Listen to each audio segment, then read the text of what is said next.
Projecting financial statements. Okay, so we're still in years 5 to 6, and we'll be going public soon, maybe next year or the year after. It's coming up soon. You'll enjoy the process. Goldman Sachs is going to take us public. Okay, so when creating forecasts, we usually project at least 3 to 5 years.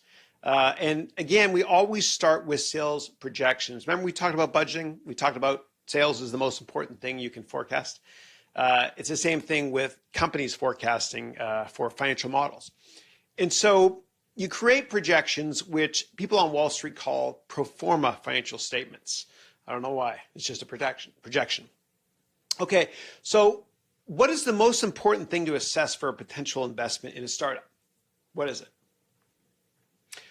Well, we talked about before, it's the management team. And there's no point in creating a financial model if you don't have an incredible management team. So when I do my due diligence on potential venture capital investments, I don't even bother making a spreadsheet or forecasting financials if we don't have the best management team in place. Remember, the jockey is always more important than the horse. And I love this quote from Michael Dell. I'm going to say it again. And it's, ideas are commodities, execution is not. Okay. So is the TAM big enough? I always ask myself that as well before investing in a company. Is the total addressable market big enough? And we talked about this on the first day of class as well. And so this company that we're going to invest in now, it's got a TAM of $50 billion. Now, bear with me for a while, okay? We're going to do a model, and we're going to assess what the TAM is first in order to be able to forecast revenue. So we're going to build a model, a long-term model. We're going to invest in this company because we just found out that the management team is amazing. Okay.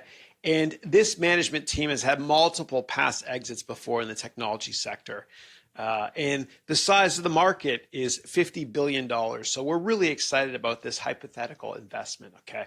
And the founder of this hypothetical company that we're going to model believes that his firm can capture 10% of the total addressable market in 10 years. So the TAM is $50 billion bucks, and this guy thinks that he can be 10% of that market in 10 years. So that's what is that? $5 billion in revenue. Okay, let's look into this. So whenever you're creating models for private companies, okay, and today's session is all about private companies, and later we'll actually do a model on a public company, which is a lot easier because you have a lot more information. So when you're modeling a private company, you start with the total addressable market and you figure out what percent of revenue this company could, or what percent of the TAM this company could get. So in this case, we know the TAM is 50 billion, and the founder thinks that he can capture 10% of that. Okay, so this guy is going to get $5 billion in revenue in 10 years. Okay, so we'll create revenue. Okay, we'll model out a long time, 10 years maybe, whatever, and then we'll list assumptions. And remember, everything's just a percent of revenue. And I'm going to show this to you in action now. Okay. So we start the model building with sales. Okay, so I'm using Microsoft Excel. You use whatever spreadsheet software you want. I like Excel because I've used it forever now. And it's actually pretty cheap if you use Microsoft Office Online. I think it's less than $10 a month if you're a student. And you get serious discounts too if you're in university. So I digress. Here we go. So that TAM is $50 billion. The market share in year 10 is $5 billion.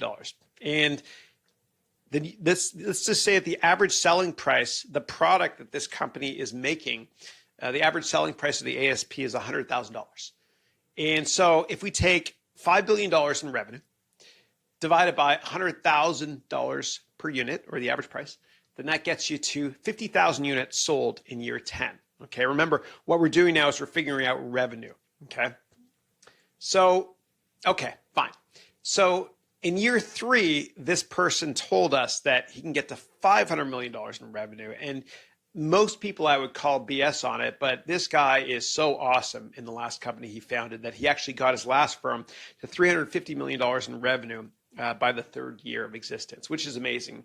And again, most companies go public that are successful in year 7 or 8 or 9, whatever it is. Okay, so let's keep modeling this.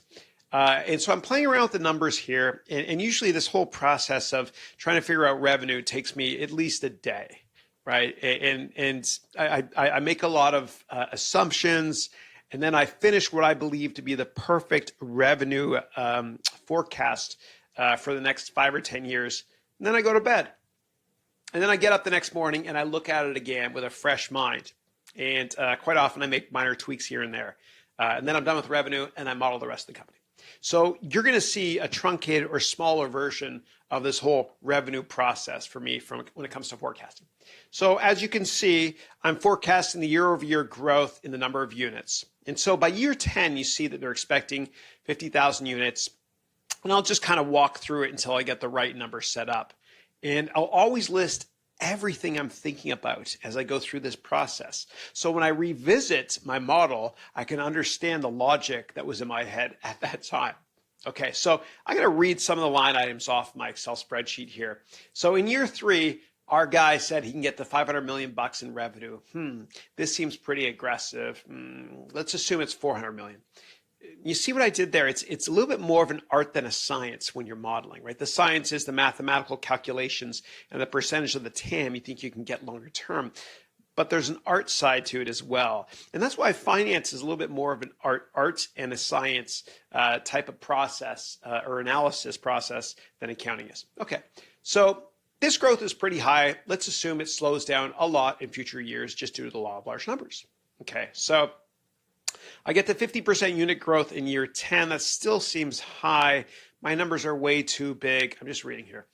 Okay, let's haircut them a lot. Okay, but the increase between year 2 and year 3 seems nutty high. I don't think 10% share in 10 years can be done. I mean, there will be a recession at some point, and these growth rates seem too high. Okay, fine. Let's assume that this is our uber optimistic scenario as companies don't grow at triple digit for that many years in a row. Okay, so here's where I'm at right now. So 50,000 units in year 10. I'm at 51,000 now. In 2015, there's 20 units. The company just launched then. 200 the next year, then $4,000. Then 2018, I got 8,400. And then you can see the year-over-year growth there, which is high. It's still way too high. Look at that triple-digit year-over-year growth there in years 2023, 2024. Unrealistic. But the reason I'm showing this slide is because I want to show you that the revenue line item is quite simply the number of units multiplied by the average selling price of 100 grand. Okay, and we're going to tweak that a bit. But I also want to show you this slide because you can see a yellow box there. In that yellow box, I put a comment. And if you're using Windows and Excel, you hit Shift F2, which inserts a comment. And then on Mac, you just right-click or whatever, and then put in a yellow comment. And the best practice is always to put your name in the comment. And quite often, if you're working with big teams of investment bankers or M&A people, whatever it is, or mutual fund analysts, what you do is you put your name in that comment as well as the date and the time that you put that comment in and why you put that comment in. It might be based on a conversation you have with somebody that's a C-level or executive or an investor relations professional at that firm. Okay, let's keep going. So I wrote here, again, there must be competition at some point. So we have to haircut the average selling price. So we'll assume competition enters the market in 3 years. And at that point, the price drops from 100 grand down to something else. Okay. And so I did it right here. You see that actually by the end of the 3rd year and into the 4th year, I assume that the pricing point is no longer $100,000. It actually drops to $90,000. That's why I multiply by 0.9. Okay, and so price of components come down as well. And I think this company actually is making a pretty revolutionary appliance. It's a hardware product that has some really cool software in it as well. Okay, now this is just an exercise, so we're not going to go into too much detail of the qualitative background on this company. Okay, so we took a haircut pricing wise. Okay, and then we comment our code or our spreadsheet, I should say. When I used to be a programmer at Accenture and other tech companies back in the 90s, I would program a lot and I'd always add comments to my code. So when I revisit it in the future, or if a colleague revisited it, I could understand what the heck I was coding about at that time. And the same thing can be said here when it comes to Excel. Add lots of comments, really important. Okay, so I'm expecting a 20% price cut the following year. Here you can see that on the spreadsheet. especially since component costs are always dropping. Okay, I understand what I was saying there. All right, and so I keep playing around with the model. I keep tweaking it. You can pause the presentation anytime you want and read my comments there. I'm not going to go into too much detail on this. And then I assume that by year 10 or 2024, whatever it is, you get a 40% price cut. Okay, so prices come down significantly from 100 grand today to $40,000 longer term. Okay, great. And then what I do is I copy that revenue column, and I want to take that column and paste special as a row. Okay, so we can make our income statement. Remember, at the top of the income statement, you've got revenue in that row. Okay, and so what you do is you right click, you go paste special, you paste the values, and then you transpose. And transpose is just an Excel term for take columns turned into rows. Okay, great. So we did that. And so I have all my comments here. The company said they think they can do 350 million bucks in 3 years from now. Based on our revenue analysis and our revenue projections, we think 350 million bucks is more appropriate. And I basically just took a 24-hour or 18 to 20-hour, whatever, exercise of modeling out revenue, and I truncated into, I don't know, 10 minutes or so. Okay, great. So we're going to move on to expenses.